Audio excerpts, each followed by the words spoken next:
Hey guys, so I'm coming to you wearing the same outfit that I had on a few days ago, my last video, but it was a few days ago, I promise. It is January 19th, around 3:30ish, I would say, and I think maybe possibly my water is breaking. Let me kind of explain. So I woke up this morning and my underwear were completely soaked, but the bed wasn't wet and I didn't really feel anything coming out, so I wasn't really too sure. I woke up, I changed my underwear, I went to the bathroom, and I did feel a little bit more of something come out, but after that, it was really nothing. Harris and I then went over to his parents' house to have some lunch with them, and while we were there, I packed up a few more things to move over to this house, and right before we were getting ready to leave, I bent over and stood up and again felt something come out, and my underwear were completely soaked again. So we drove back to our house, I changed my underwear, and I put a panty liner on, and I called up my doctor's after hours line because it is a Sunday, and we are now waiting for him to call us back and let us know if we need to go to the hospital or not. I'm not really contracting any more or less than I have been the past few days. I'm starting to get a little bit of back pain here or there, and fluid is still coming out. I sat down on the toilet a few minutes ago and a bunch came out again, so it's possible that today is the day that we're going to go to the hospital and these two little boys may be making their appearance very, very soon. I did update his parents and we did update a few friends, but we're still trying to keep it pretty low-key because we don't really know what's going on. I've never had this happen to me before, obviously, and it's not like a consistent stream or trickle, so I don't really know. But I'm starting the vlog here just in case today's the day and he calls back and he tells us to head over to the hospital. So I'm just gonna go downstairs and watch some TV with my mom and Harris and wait for the doctor to call us back, and I will be keeping you guys updated, of course, as the day goes on. Okay, so it is now around 5:30 and we are just heading out to the hospital. Turn right onto Main Street. It was like a whole process and a half trying to get my doctor to call me back. It was like this whole big thing. Finally, he called me back and I explained to him what's been going on, and so he told me to just head over to the hospital and they'll get me checked out and make sure it's actually like amniotic fluid that is leaking, and then if it is, I will be checked in to the hospital. So I know we have a long night ahead of us if this is what this is.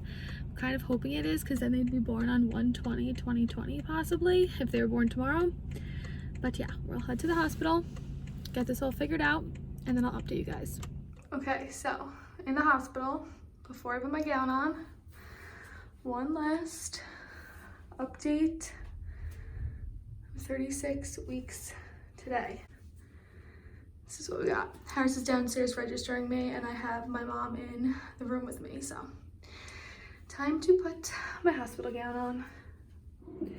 Okay, so as you can see, I am all hooked up here. Water did break. They don't know whose yet, but all that matters is that someone's water did break, but I'm not dilated at all. So they went ahead and put Cervidil in, I think that's what it's called, to try and soften my cervix, and we will see from there what goes on. But the Cervidil process can take like 12 hours, they said, so it's gonna be a long night. They said I can eat after 2 hours, which I'm really happy about because the last thing I ate was a rainbow cookie at 3 o'clock. So Harris is downstairs getting our bags out of the car because now we know we're officially staying. So after 2 hours, I'm allowed to get up and move around and, like I said, eat. So I will update you guys as the day goes on, but it's looking like 1/20/2020 is going to be the boy's birthday. So it is 9:38, so we're about 2 hours after the Cervidil was put in, which means it's about the time that I can eat. And Harris, my mom, and I ordered Five Guys, so kind of going in on my last meal here, but after 12 p.m. I'm not allowed to eat anything, so I'd rather get something big in me now to kind of hold me over, and then I'm probably going to try and sleep as much as I can tonight because, like I said, it is a 12-hour process with the Cervidil, and they won't even start me on Pitocin until 12 hours, so until like the morning time. So Harris just got back with the food. I'm excited. Time to eat. Ketchup and fries. You didn't order ketchup? Alright, pal. Yeah, really. Nature. Ma, can you open my drink for me? Okay, so it is now around 8:30 in the morning. So it's been quite some time since I've talked to you guys last, and honestly a lot has happened. So last time I updated, it was around 10 o'clock and I was eating. Around midnight, I took Stadol to try and relax, get some sleep, take the edge off. And around 3 o'clock in the morning, I started to contract pretty frequently. So they removed the Stadol. It was in me for removed the Servidil. It was probably in me for around like 7 hours. And ever since then, I've been contracting on my own perfectly. Around 3 o'clock in the morning, I was 1 centimeter, and around, I don't know, 6-ish, I was 3 centimeters. So they ordered the epidural, and I would say within the last hour, I had my epidural like put in. I got the epidural, so I am completely numb now, feeling a lot better.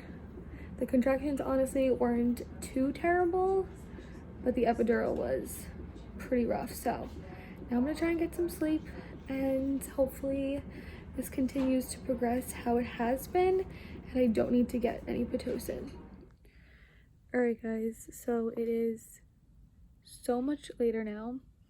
The last time that you heard from me, it was like 8:30 in the morning, and I had said that I hope things were going to progress as quickly as they had been overnight. And at that point, I had just gotten the epidural. So about 3 hours after that, I'd started kind of feeling contractions again, which to me was a little odd. I didn't know if I should have been feeling them, and so a midwife came in and checked me, and in just 3 hours, I went from 3 centimeters to fully dilated, ready to push. So at that point, we went back into the OR. I had to deliver in an OR, which there was no filming allowed, so I don't have any footage of me actually delivering the twins, but baby A and baby B were both delivered vaginally 13 minutes apart in the OR on January 20th, 2020. The boys are pretty tiny. They are a lot smaller than the estimated weights were.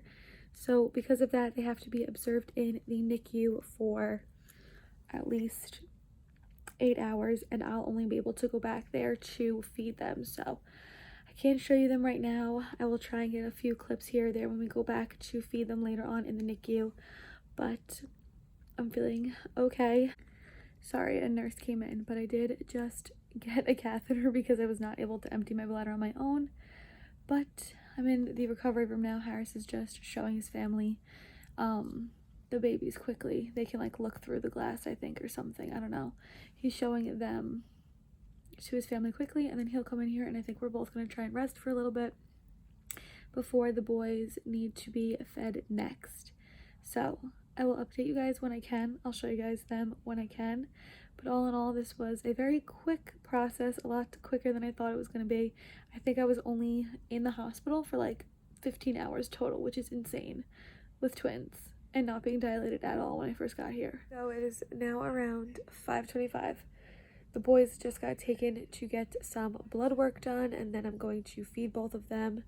And I'm now feeding myself. I just got a chicken noodle soup and a baked potato, but look how funny. The baked potato came like all nice and plated, but I'm going to eat this and we will feed the boys. They're staying in the room with us the entire night, so who knows, this could be a long first night depending on how like I adjust to it and they adjust to it, but we're just hanging out. I might upload a video because now that this happened unexpectedly, I don't need my videos going up in like a weird order, and I need to get up the moving vlog from the other day. So after I eat, I'll probably feed the boys and then do that, and then we will see what's going on for the rest of the night. But little update on me, I'm feeling okay, a little sore. I took some Tylenol right when I got into my recovery room, and so far it's not too bad. It just feels so weird to stand up and be like empty, if that makes sense. And I feel like it's so quiet because I listened to the boys' hearts on the monitor all night last night, and so I just feel like it's really quiet, so it's like kind of weird. But I'm really hungry, so time to eat this. Okay, so the boys actually don't have to be observed.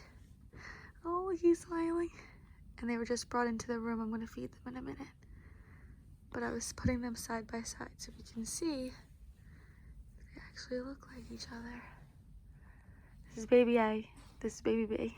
I don't think I'm gonna announce the names yet. I'm gonna wait a little bit. I don't know, I might do it at the end of this video or in the next one. But both boys are sleeping. What time is it?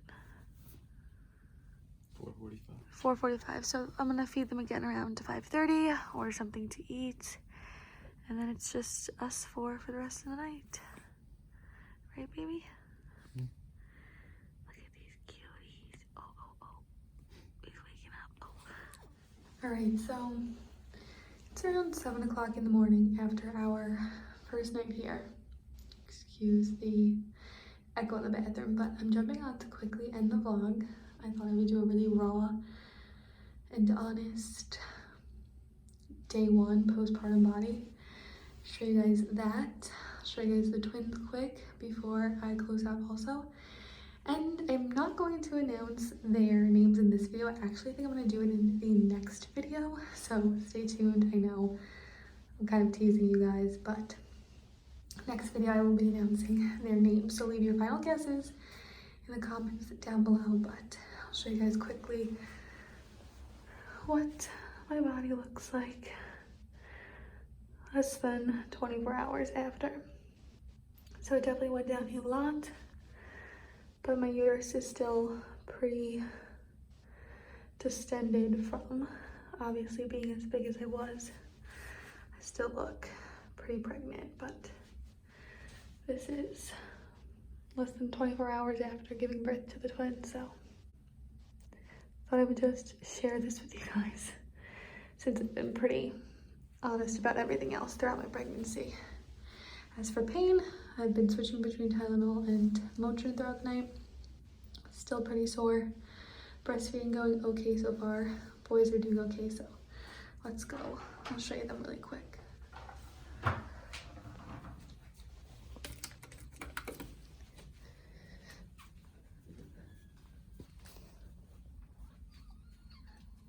This is baby A. Oh, they think baby B is still hungry.